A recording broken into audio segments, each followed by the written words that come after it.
जिल्हाधिकारी अनिल पाटील यांच्या हस्ते प्रदर्शनाचे उद्घाटन। देशात 1975 साली लागू झालेल्या आणीबाणीला आज 25 जून रोजी 50 वर्षे पूर्ण झाली।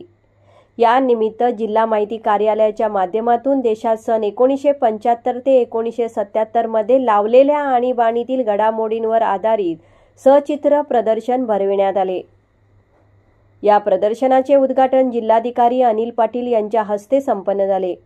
यावेळी मुख्य कार्यकारी अधिकारी रवींद्र खेबुडकर, पोलीस अधीक्षक डॉक्टर मोहन दहीकर, अपर जिल्हाधिकारी श्रीमती शुभांगी साठे, निवासी उपजिल्हाधिकारी मच्छिंद्र सुकटे, उपजिल्हाधिकारी बालाजी शेवाळे, आरती देसाई, शारदा पोवार, संघर्षयात्री गजानन पणशीकर, नवनगर विकास प्राधिकरणाचे सदस्य प्रभाकर सावंत, जिल्हा माहिती अधिकारी मुकुंद चिलवन, जिल्हा पत्रकार संघाचे अध्यक्ष उमेश तोरसकर, मुख्यालय पत्रकार संघाचे अध्यक्ष लऊ माडेश्वर आदी उपस्थित होते।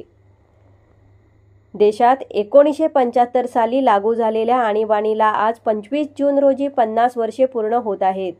1975 ते 1977 या दरम्यान लागू करण्यात आलेल्या आणीबाणीच्या काळात भारतीय लोकशाहीच्या रक्षणासाठी आणि मूल्यांच्या जपणुकीसाठी अत्यंत कठोर परिस्थितीत अनेक जणांनी योगदान दिले। या लढ्यात सिंधुदुर्ग जिल्ह्यातील अनेकांचा सहभाग महत्त्वपूर्ण आहे। आणीबाणीच्या या लढ्यात संघर्ष यात्रींनी सामाजिक आणि राजनैतिक कारणासाठी कारावास भोगलेला होता। त्यांचे हे कार्य सदैव स्मरणात राहण्यासाठी या प्रदर्शनाचे आयोजन करण्यात आलेले आहे।